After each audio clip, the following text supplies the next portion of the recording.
Mix by DJ AK Arun Premi Raj. DJ Prince बाबू मोहम्मदपुर।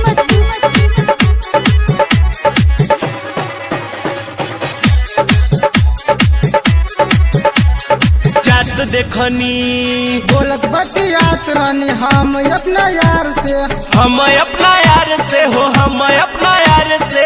चालू रहे काम अड़ोत रहे झाड़ से, अलोता रहे झाड़ से, अलोता रहे झाड़ से। हमरा बुझायर की परत देखनी ये पीरतिया के खेतवा में जात देखनी, हाई पूजावा के खेतावा में जात देखनी। अरे केकरा के देख ले रहला? अरे वही पयलवा रहनी हा।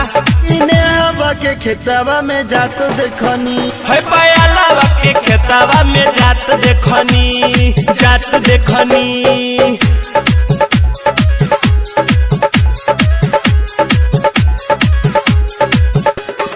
डीजे प्रिंस बाबू मोहम्मदपुर।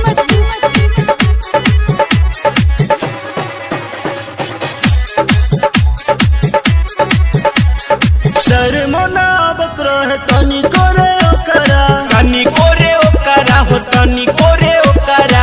मजा मारे वाला रहे टोला गई छोकरा, गाँव वही के छोकरा हो, गाँव वही के छोकरा।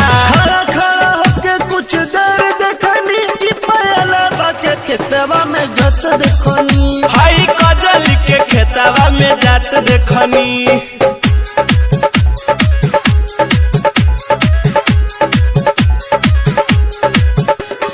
डीजे प्रिंस बाबू मोहम्मदपुर।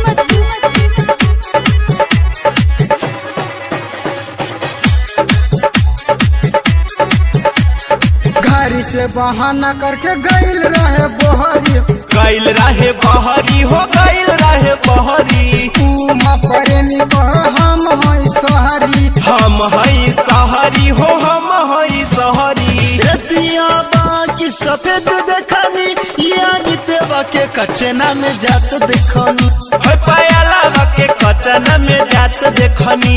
इकनी तेवा के सरसों में जात देखनी।